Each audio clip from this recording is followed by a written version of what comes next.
எல்லோருக்கும் வணக்கம் நண்பர்களே. இன்னைக்கு நம்மளுடைய ஸ்டாக் மார்க்கெட் மிக கடுமையான கிராஷ். குளோபல் ஸ்டாக் மார்க்கெட்ஸ் எல்லாமே நல்லா இருக்கு. இருந்தாலும் நம்மளுடைய மார்க்கெட் 359 பாயிண்ட் இறக்கியிருக்காங்க. இதுக்கு மிக முக்கியமான காரணம் நம்ம இந்தியாவில் பிறந்தது தானா அப்படின்னு மனசுக்கு ரொம்ப சோகமான சமயத்தில் தான் நம்ம இப்போ இருக்கோம். ஏன்னா உலக மார்க்கெட்டு எல்லாம் புது புது உச்சங்கள் போய்கிட்டு இருக்கு.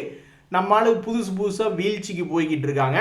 ஆனாலும் என்ன மிக முக்கியமான காரணம் அப்படின்னு பார்த்தீங்கன்னா, இந்த குளோபல் லெவலில் இருக்கக்கூடிய இந்த MSCI இண்டெக்ஸ் அவங்க நம்மளுடைய ஸ்டாக்குகளை உபயோகப்படுத்தி ரீபேலன்சிங் அப்படின்றது பண்ணுறாங்க.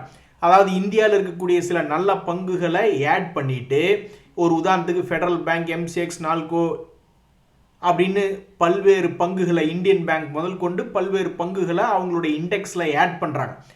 ஆட் பண்ணிட்டு சில பங்குகளை வெளியெடுக்கிறாங்க. ஹூண்டாய் மோட்டர் இது போன்ற சில பங்குகள் எடுக்கிறாங்க. இது பெரிய பிரச்சனை கிடையாது.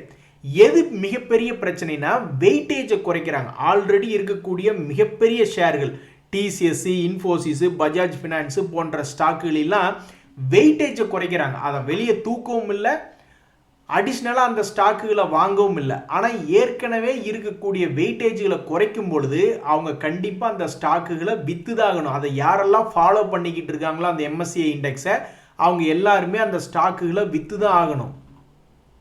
மற்றும் ப்ராஃபிட் புக்கிங், அதுவும் இல்லாமல் ஈரான் வாரில் இவங்க என்ன கூத்து பண்ண போகிறாங்க அப்படின்றது தெரியாத ஒரு காரணத்தினால தான் இன்றைக்கி நம்மளுடைய மார்க்கெட் 359 பாயிண்ட் இறங்கியிருக்கு. இந்த பிரச்சனை MSCI இண்டெக்ஸினுடைய ரீபேலன்ஸ் எல்லாம் இல்லைன்னா ஏதோ ஒரு 100 பாயிண்ட் இறக்கத்தோட அமைதியாக முடிச்சிருப்பாங்க.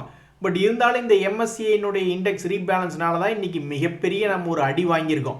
இதில் ஒரு நண்பர் சொல்கிறாரு, ரொம்பவுமே மன வேதனையாக தான் இருக்குது.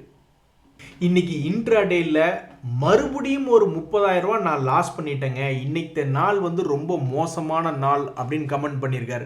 ஏன்னா இந்த மாதிரி தான் எதிர்பார்க்காத நிலைமையில் ஸ்டாக்குகள் இந்த மாதிரி திடீர்னு வீழ்ச்சி அடையுது, மார்க்கெட்டே வீழ்ச்சி அடையுது. அப்படிங்கும் பொழுது இப்படி அசால்ட்டாக 30,000 40,000 லாஸ் அப்படின்ற மாதிரி வந்துடுது. இப்படி ஒரே நாளில் லாஸ் பண்ணுறவங்களுடைய மன வேதனை இருக்கே, அதை அனுபவிச்சாதான் புரிய வரும் அப்படின்ற மாதிரி ரொம்பவுமே கஷ்டமான சூழ்நிலை. திடீர்னு நம்மளுடைய அக்கௌண்ட்டில் ஒரு 30,000 லாஸ் வரும் பொழுது அதை பார்த்து பார்த்து பழகினவங்களுக்கு ஒன்றும் பிரச்சனை இருக்காது. எதில் முதலீடு பண்ணவங்களுக்கு, இன்வெஸ்ட்மெண்ட் பண்ணவங்களுக்கு ஒவ்வொரு நாளையும் இப்படி மேலேயேவா போய்கிட்டு இருக்கு. முதலீடு பண்ணி கீழே போயிருக்கும், அப்புறம் ஒரு 6 மாதம் கழித்து மேல் நோக்கி ஏறி வந்துடும். அவங்களுக்கு இது பெரிய பிரச்சனையாக தெரியாது, பார்த்து பார்த்து பழகியிருப்பாங்க. ஆனால் ட்ரேடிங் பண்ணி ஒரு கட்டத்தில் இப்படி 30,000 40,000 ஒரே நாளில் லாஸ் ஆகும் பொழுது தான் மனவேதனை என்பது ரொம்ப அதிகமாக இருக்கும். நண்பர்களே, இந்த சமயத்தில் ஆட்டோத்துறை சார்ந்த ஷேர்கள் தான் அப்படி அள்ளி அள்ளி சம்பாரிச்சு கொடுத்துட்டு இருக்காங்க சமீபத்திய சில வருஷங்களாக. அதுலேயும் ஆட்டோ துறையில் அந்த ஆட்டோ பார்ட்ஸ், ஆட்டோ ஆன்சிலரி செக்டரில் இருக்கக்கூடிய இந்த லூமேக்ஸ் ஆட்டோ அப்படின்ற ஷேர் நீங்கள் எடுத்து பார்த்தீங்கன்னு வச்சிங்களேன், அவன் இப்போ வரைக்கும் பெருசாக வீழ்ச்சி என்பதே கிடையாது. 2020 கோவிட் சமயத்தில் வெறும் ஒரு 100 ரூபாய் ரேஞ்சில் சுற்றிக்கிட்டு இருந்தவன் இப்போ 1700, அவ்வளோ கூட பார்க்க வேண்டாம். இப்போ சமீபத்தில் இந்த 2026 ஒரு கட்டத்தில் 1200 ரூபாய்னு கீழே விழுந்துட்டான். அதுக்கப்புறமே இந்த ஸ்டாக் 40% ஒரு முறை சம்பாரிச்சு கொடுத்துட்டு கீழே இறங்கி, மறுபடியும் ஒரு தடவை 40% சம்பாரிச்சு கொடுத்துட்டு மறுபடியும் கீழே இறங்கி, இப்போ ஒரு மாதிரி சென்டர் பாயிண்ட்ல ட்ரேட் ஆகி கொண்டிருக்கக்கூடிய இந்த லூமேக்ஸ் ஆட்டோவில் ஒரு மகிழ்ச்சியான செய்தி. அவங்க கொடுக்கக்கூடிய டிவிடெண்டுக்கு ரெக்கார்ட் டேட் 6 ஆகஸ்ட். அதில் பாருங்க, சில செக்டர்கள்லாம் சும்மா அமைதியாக இருப்பாங்க. திடீர்னு கவர்மெண்ட்டிலிருந்தோ அல்லது வேறு ஏதாவது ஒரு ரூபத்திலிருந்தோ இந்த எத்தனாலை மட்டும் விடவே மாட்டாங்க. ஒன்றா சுகர் ப்ரொடக்ஷன்லாம் உலகம் முழுவதும் அதிகமாகிடும், இல்லைன்னா கம்மியாயிடும். ஸோ வருஷத்துக்கு ஒரு நியூஸ் அதில் வந்துடும். சுகர் ப்ரைஸஸ் மேல் நோக்கி ஏறிச்சுன்னா அது, அல்லது கீழே வந்துச்சுன்னா அதில் ஒரு நியூஸ் வரும். அப்புறம் எத்தனால்லையே ஃபுல்லாகவே நாங்கள் எத்தனால் இனி ஓடினாலும் ஓட வச்சுருவோம், எத்தனால் கேஸ் ஸ்டவ், அப்படி இப்படின்னு புதிய புதிய ஸ்டோரிகளை ஆரம்பிச்சுக்கிட்டு போய்கிட்டே இருப்பாங்க. அப்படி ஒரு செக்டரில் இருக்கக்கூடிய ஒரு ஷேர் தான் இந்த ட்ரிவேணி என்ஜினியரிங் இண்டஸ்ட்ரீஸ் அப்படின்ற ஒரு ஷேர். இந்த ஷேர் அந்த நியூஸுக்கு தகுந்த மாதிரி கம்ப்ளீட்டாக வாலட்டிலிட்டி தான், 200 to 300 இப்படியே தான் அவனுடைய வாழ்க்கை ஓடிக்கிட்டு இருக்கு. இந்த வருஷத்தில் கூட 2026 பார்த்தீங்கன்னா இந்த ஷேர் எவ்வளவு பர்சன்டேஜ் ஏறுவது, ஒரு 25% ஏற வேண்டியது, அப்புறம் இறங்க வேண்டியது, அப்புறம் மறுபடியும் ஒரு 25% ஏற வேண்டியது, இப்போ மறுபடியும் கீழே விழுந்திருக்கக்கூடிய இந்த ட்ரிவேணி இன்ஜினியரிங்கில் ஒரு நல்ல தகவல் என்ன வந்திருக்கு அப்படின்னு பார்த்தீங்கன்னா, அவங்க அறிவிக்கக்கூடிய டிவிடெண்ட் எவ்வளவு அமௌண்ட் அப்படின்னு பார்த்தீங்கன்னா, அமௌண்ட் கம்மி தான், ₹1.25 அப்படின்றதான் அவங்களுடைய டிவிடெண்ட். அந்த டிவிடெண்டுக்கு உண்டான ரெக்கார்ட் டேட் என்பது 31 ஆகஸ்ட் அப்படின்ற ஒரு தகவல்.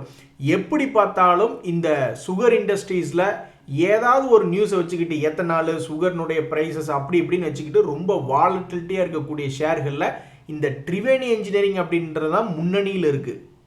இவங்க சுகர் செக்டரில் இன்னொரு முன்னணி ஷேர் இருக்கிறதுலே ஒரு முன்னணி டாப் செக்டர் லீடர்னு பார்த்தா அவங்களே அப்படி ஏறி இறங்கிட்டு இருக்கும்போது நான் அதை விட பெருசாக ஏறி இறங்க மாட்டேனா அப்படின்ற மாதிரி இந்த ஷேர் 2024 பார்க்கும்போது இவனுடைய வால்டிலிட்டிலாம் அசால்ட்டாக 70-80% அப்படின்ற மாதிரி வந்திருக்கு. ஸோ இந்த ஷேர் 2024 ஏறி இறங்கிட்டான், 2025 ஏறி இறங்கிட்டான், 2026 நடக்குமா நடக்காதா அப்படின்னு பார்த்துக்கிட்டு இருந்தாங்க. ஒரு மாதிரி சாதித்து விட்டது. இந்த பல்ராம்பூர் சின்னி மில்ஸ் சுகர் செக்டரில் நம்பர் 1 லீடராக இருக்கக்கூடிய ஷேர் சமீபத்திய லோலிருந்து 40% என்பது ஏறிவிட்டது. ஸோ சுகர் அண்ட் எத்தனால் செக்டரில் ஏகப்பட்ட ஷேர்கள் இருக்குது, ரீஜியனல் லெவலில் இருக்குது. இருந்தாலும் டாப் செக்டர் லீடர்களாக இருக்கக்கூடிய இந்த பல்ராம்பூர் சின்னியும் சரி ட்ரிவேணி இன்ஜினியரிங் சரி தன்னுடைய வாலட்டிலிட்டியை இந்த வருஷமும் நிரூபித்து காமிச்சிருக்காங்க. நண்பர்களே, இன்னொரு மிக முக்கியமான ஷேர் என்னன்னு பார்த்தீங்கன்னா இந்த ஏஷியன் பெயிண்ட்ஸ் மறுபடியும் ஒரு கலர்ஃபுல்லான கம்பேக் கொடுக்குதா அப்படின்ற பொறுத்து இருந்து பார்க்கணும். சமீபத்தில் தான் ரிலையன்ஸ் கம்பெனி இந்த ஸ்டாக்கை தன் கைவசம் இருந்த ஸ்டாக்குகளை விற்றுட்டு வெளியே போயிட்டாங்க. அப்போ அவ்வளோதானா கும்பா குட்டியா அப்படின்னு பல பேர் பேசி கொண்டிருந்த நேரத்திலே மறுபடியும் இந்த ஷேர் ஒரு கலர்ஃபுல்லான கம்பேக் கொடுத்துட்டு கீழே இறங்கியிருந்தான். ஆக மொத்தம் இதனுடைய வாலட்டிலிட்டி என்பது போன வருஷத்தில் இதே ரேட்டில் இருந்தால் 40% ஏறியது. மறுபடியும் இப்போ அருமையான ஒரு கம்பேக் கொடுத்து இந்த வருஷம் தன்னுடைய லோலிருந்து குரூடாயிலினுடைய விலை உச்சத்தில் இருக்கும்போது கூட 26% ஏறி இருக்கான். அப்போ இனி குரூடாயிலினுடைய விலை தொடர்ந்து கீழ் நோக்கி இறங்கும் பொழுது தன்னுடைய பழைய ஹையை ஒரே ஒரு முறை வந்து தொட்டுச்சுன்னா கூட இந்த 3400 அப்படின்ட்டு எத்தனையோ பேர் வந்து தொடர்ந்து எஸ்ஐபி மூலியமாகவோ அல்லது லோ ரேட்டில் அக்குமுலேட் பண்ணி வச்சிருக்கிறவங்க ஆளை விட்றா சாமி அப்படின்னு வெளியே வரக்கூடிய வாய்ப்பு என்பது ஒரு உருவாகி வரும். ஸோ இந்த ஷேர் வந்து ரொம்ப அருகாமையில் இருக்கிறது. அதை ஒரே ஒரு முறை தொட்டால் எங்களுக்கு ரொம்ப உபயோகமாக இருக்குமே அப்படின்னு பல பேர் பார்த்துக்கிட்டு இருக்காங்க.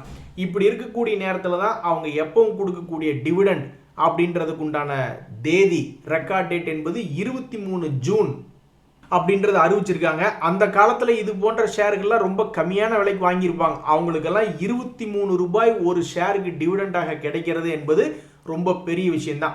எது எப்படியோ இந்த ஏஷியன் பெயிண்ட்ஸ் அப்படின்ற ஷேர் ரொம்பவுமே முன்னணியான ஷேர். பிரீமியத்தில் இருந்தது ஒரு காலத்தில் கீழே இறங்கிடுச்சு. அதுக்கப்புறமே எத்தனை போட்டிகள் இருந்தாலும் எத்தனை பேர் அந்த ஷேரை வித்துட்டு வெளியே போனாலும் மறுபடியும் ஒரு 40% மேலே ஏறி கம்பேக் கொடுத்து மறுபடி கீழே இறங்கி மறுபடி 26% ஏறி இருக்குன்னா இது ஒரு அருமையான சம்பவமாக தான் ஸ்டாக் மார்க்கெட்டில் பார்க்கப்படுகிறது. இப்படி பண்ணிக்கிட்டு இருக்கவங்க ஒரே ஒரு முறை தன்னுடைய பழைய கை வந்ததுன்னா 2-3 வருஷமாக லாக் ஆகிருக்கிறவங்க எல்லாரும் ரொம்ப நன்றி தம்பி அப்படின்ட்டு வெளியே வந்துடுவாங்க. அப்படியும் சில பேர் வந்து அந்த காலத்தில் வாங்கின ஷேர்ஸ் எல்லாம் ரொம்ப லாங் டேர்ம் ஹோல்டர்ஸ்க்கெல்லாம் என்ன கவலை, அவன் தான் டிவிடெண்ட் அவன் பாட்டுக்கு கொடுத்துக்கிட்டு இருக்கான், டிவிடெண்டை வாங்கிட்டு அப்படியே ஜாலியாக இருக்கிறவங்களும் இருக்க தான் செய்வாங்க. பட் ஷார்ட் டேர்ம் ட்ரேடிங்கில் உள்ளே போய் லாக் ஆனவங்கெல்லாம் எப்படா இந்த பழைய கோபுரத்துக்கு வரும், இத்தனை தடவை கோபுரம் போட்டிருக்கியே, இப்போ வந்து குட்டி குட்டியாக கோபுரம் போட்டிருக்கியே, மேலே வர வேண்டியது தானே அப்படின்னு பல பேர் எதிர்பார்த்துக்கிட்டு இருக்காங்க. நண்பர்களே, இப்போ சமீபத்தில் திடீர்னு ஐடி கம்பெனிகள் என்ன செய்தி வந்திருக்கு அப்படின்னா அவங்களுடைய ஃபாலை நிறுத்திட்டு சில ஷேர்ஸ் எல்லாம் மேலே கூட ஏறி வந்திருக்கான். ஸோ அந்த மாதிரி ஐடி ஷேர்ஸில் இப்போ என்ன நடக்குதுன்னா மறுபடியும் ஃபோக்கஸ்க்கு வருதா அப்படின்றது ஒரு மிக முக்கியமான ஒரு கேள்வியாக இருக்குது. இந்த ஹாப்பியஸ்ட் மைண்ட் அப்படின்ற ஷேரில் என்ன ஒரு மிக முக்கியமான தகவல்னா இந்த ஷேர் தன்னுடைய உச்சியிலிருந்து 80% இறங்கிட்டான். இருந்தாலும் இது ஒரு லாபம் செய்யக்கூடிய டிவிடெண்ட் தரக்கூடிய ஒரு ஷேராக இருக்குது.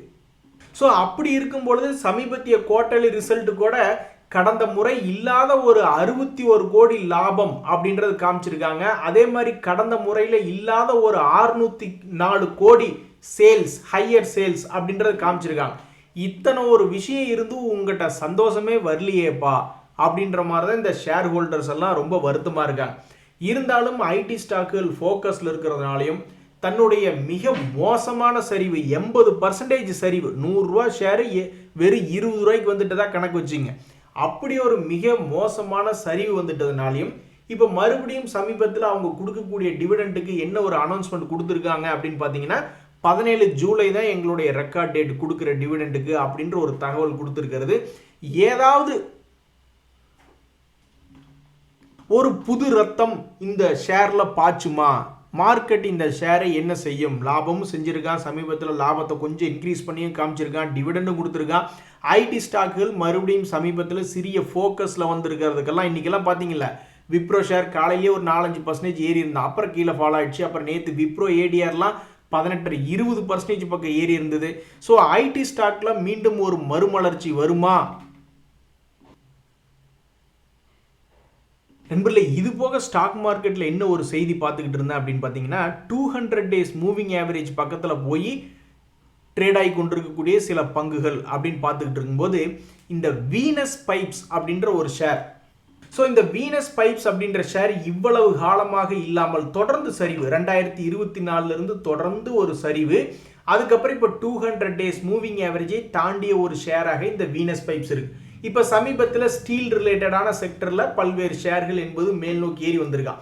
இவனுக்கு வந்து அந்த நல்ல காலம் என்பது இந்த வருஷத்தில் பார்க்கும்போது ஏதோ பாதி தூரம் ஏறி வந்துட்ட மாதிரி இருக்கும். 900 ரூபாயிலிருந்து 1400 ரூபா 40% பக்கம் ஏறி வந்துட்டா அப்படின்ற மாதிரி இருக்கும். பட் 3 years சார்ட்ல பார்க்கும்போது அவனுடைய பழைய ஹையெல்லாம் 2400 ரூபாய்க்கு பக்கத்தில் இருக்கு. அப்படி இருக்கும்பொழுது இந்த ஷேர் என்ன பண்ணியிருக்கு அப்படின்னு பார்த்தீங்கன்னா 26 கோடி லாபம், அவன் எப்பவுமே செஞ்சு கொண்டிருக்கக்கூடிய 26 கோடி லாபம் அப்படின்னு சொல்லி ரிப்போர்ட் பண்ணியிருக்கு. அப்போ நீ எப்பவுமே இருக்கிற ப்ரைஸுக்கு வர வேண்டியதானே அப்படின்ற மாதிரி தான் பல பேர் பார்த்துட்டு இருக்காங்க. ஸோ 200 days மூவிங் ஆவரேஜை தாண்டிய ஷேர், இன்னும் லாபத்தில் இருக்கு கொண்டு இருக்கக்கூடிய ஷேர் அப்படின்ற ஒரு செய்தியில் இந்த வீனஸ் பைப்ஸ் அப்படின்ற ஒரு ஷேர் என்பது வந்திருக்கு. இது போக இந்த மஹிந்திரா லைஃப் ஸ்பேஸ் டெவலப்பர்ஸ், அதாவது இப்போ சமீபத்தில் ரியல் எஸ்டேட் கம்பெனிகள் ஆகட்டும், ரெசார்ட்ஸ், ஹோட்டல்ஸ் ஆகட்டும், எதுவுமே பெருசாக பிக்கப் ஆக மாட்டேன்றான். எல்லாம் கொஞ்சம் தூரம் மேலே வர்றானுங்க, அப்புறம் அப்படியே ஒரு மாதிரி சோர்ந்து போய் உட்காந்துக்கிறானு. அப்படி சென்டர் பாயிண்ட்ல வந்து உட்காந்துக்கிட்டு மறுபடியும் மேலையா கீழையா எந்த பக்கம் போகிறதா இருந்தாலும் கிட்டத்தட்ட 20-30% போக வேண்டியதாக இருக்குதே அப்படின்ற மாதிரி இந்த மஹிந்திரா லைஃப் ஸ்பேஸ் டெவலப்பர்ஸ் அப்படின்ற ஷேர்னுடைய மூவ்மெண்ட் வந்து பார்த்தோம்னா ஓகே, ஓரளவுக்கு ரெக்கவரி பண்ணி காமிச்சிருக்கா. 600 ரூபாயிலிருந்து 240 எத்தனை பர்சன்டேஜ்ல இவன் திரும்பி இருக்கான்னு பார்ப்போமா. மேலேருந்து கீழே கிட்டத்தட்ட சரியா 60% இறங்கியிருக்கான். மோசத்தில் கொஞ்சம் பரவாயில்ல அப்படின்னு, பொதுவாக 80% இறங்கினா இருக்கிறதுலே ஒஸ்ட் கேஸ், அவ்வளோதான், தலையில் துண்டை போட்டு கோந்துக்கிட்டு அவன் எப்போ மேலே வரானா அப்போ பார்த்துக்கலாம் அப்படின்ற ஒரு ஐடியா தான் 80% இறங்குறது. இது வந்து கொஞ்சம் பரவாயில்ல, 60% இறங்கிட்டு அப்புறம் ஓரளவுக்கு ரெக்கவரி பண்ணிட்டான். ரெக்கவரி பண்ணினாலும் தற்போது இந்த ஷேர் தன்னுடைய சமீபத்திய உச்சத்துக்கும் லோவுக்கும் கரெக்டாக சென்டர் பாயிண்ட்ல இருக்கான். ஸோ இன்னும் ஒரே ஒரு முறை தன்னுடைய பழைய ஹையை போய் தொடர மாதிரி இருந்தால், ரீசெண்ட் ஹையை போய் தொடர மாதிரி இருந்தால் 25% மேலே ஏற வேண்டியதாக இருக்கு. பழைய ஹையை விடுங்க, அது இங்கே 600 ரூபாய்னா அப்போ பணம் கிட்டத்தட்ட டபுள் ஆகணும். அந்த அளவுக்கு இங்கே யார் ஆசைப்படுறாங்க? பழைய ஹை வந்ததுன்னா கூட பரவாயில்லையே அப்படின்னு தான் இந்த ஷேர் வச்சிருக்கிறவங்களாம் பார்த்துக்கிட்டு இருக்காங்க. அல்லது கீழே இன்னும் கொஞ்சம் கீழே இறங்குச்சுன்னா நல்லா இருக்குமே அப்படின்னு ஸ்மார்ட் மணி கான்செப்டுக்காரங்க பார்த்துக்கிட்டு இருக்காங்க. இந்த சமயத்தில் இந்த ஷேர் செய்த காரியம் என்ன அப்படின்னு பார்த்தீங்கன்னா, அவங்க எப்பவும் செய்யக்கூடிய ஒரு 100 கோடி 90 கோடி லாபம் அப்படின்ற மாதிரி தான் லேட்டஸ்ட் ரிப்போர்ட்ஸில் ரிப்போர்ட் பண்ணியிருக்காங்க. அதுவும் இல்லாமல் 670 கோடி சேல்ஸ் என்பது அவங்க இது வரைக்கும் பண்ணாத ஒரு தகவல். அதில் பாருங்க நண்பர்களே, சில நல்ல மனசு ஷேர்கள்லாம் இருக்குது. நீங்கள் மேலே போய் வாங்கி மாட்டிக்கிட்டீங்கன்னா அப்புறம் ஸ்டாக்கு கீழே இறங்கிடுச்சுன்னா உங்களுக்கு ரொம்ப நஷ்டமாக இருக்கும். அதனால தான் நாங்கள் எல்லாம் மேலேயே போகிறதில்ல அப்படின்ற மாதிரி ஸ்டாக்குகள் இந்த ரீசன்ட் ரேலியில் மேலே வரவே இல்லை. அதில் ஒரு ஷேர் தான் இந்த கண்டெய்னர் கார்பரேஷன். இது செஞ்சிருக்கக்கூடிய வேலை என்ன அப்படின்னு பார்த்தீங்கன்னா, தன்னுடைய உச்சியிலிருந்து கரெக்டாக 53% இறங்கினா, 53% இறங்கிட்டு மார்க்கெட் ஏறிய பொழுது இது எவ்வளோன்னா 25% ரெக்கவரி ஆயிருக்கு. ஸோ பெரிய ரெக்கவரி என்பது இல்லை. நீங்கள் ஒரு வேளை நான் ரெக்கவரி ஆகி மேலே போயிட்டு கீழே விழுந்துருந்தா என்ன ஆகும் யோசிச்சு பாருங்க. அதனால தான் நான் மேலேயே போகலை அப்படின்ற மாதிரி இந்த ஷேர் பெரிய அளவில் ரெக்கவரி என்பது காட்டல. ஸோ இதனால் மேலே உச்சியில் வாங்கினவங்கலாம் இன்னும் பாவம் கன்னத்தில் கையை வச்சு தான் உட்காந்து பார்த்துக்கிட்டு இருக்காங்க. நண்பர்களே, வேறு என்ன ஸ்டாக் மார்க்கெட்டில் நியூஸ் அப்படின்னு பார்த்தீங்கன்னா, யூஎஸ் அமெரிக்க மார்க்கெட், அடா இந்த தைவான் சவுத் கொரியாலாம் ஏறுறாங்க, அவன் ஏதோ சின்ன பசங்க ஏறிட்டு போகிறான். இந்த யூஎஸ் ஸ்டாக் மார்க்கெட்லாம் எத்தனை $1 மில்லியன் அமெரிக்க டாலர் கொண்ட மார்க்கெட் கேபிட்டல் கொண்ட பங்குச்சந்தை அவன் ஏறானுங்க, உச்சிக்கு மேலே உச்சிக்கு ஏறான். நம்மளால இங்கே கீழே இறங்கிட்டு இருக்கிறானுங்க. நம்மளுக்கு பார்க்கறதுக்கு கடுப்பு வரும். இன்னுமே மிகப்பெரிய ஒரு கடுப்பு சொல்கிறேன் பாருங்க. அவன் என்னைக்காவது இன்ஃப்ளேஷன் அதிகமாகிட்டு இருக்கு அப்படின்னு சொல்லி ஏதாவது ஒரு குண்டை போட்டு மேலேருந்து கீழே ஃபால் ஆனான்னா அப்புறம் நம்ம கதி என்ன போகும் அப்படின்றது ஆண்டவனுக்கே வெளிச்சம். ஆக மொத்தம் நம்ம கிட்ட ஒரே ஒரு பெனிஃபிட் என்ன அப்படின்னு பார்த்தீங்கன்னா, க்ரூட் ஆயில் தற்போது லேசாக சிறிதாக இறங்கி வந்திருக்கு.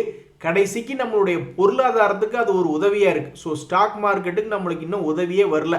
நம்மளுடைய நிலைமை எப்படி இருக்குன்னா, இந்த ஸ்டார் சிமெண்ட் அப்படின்ற ஷேர் மாதிரி தான் இருக்குது. ஸோ போன வருஷம்லாம் பார்த்தீங்களா எப்படி அருமையாக சம்பாரிச்சு கொடுத்துருக்கான் இந்த ஸ்டார் சிமெண்ட். கிட்டத்தட்ட 50% தன்னுடைய லோன்லேருந்து சம்பாரிச்சு கொடுத்துட்டான்.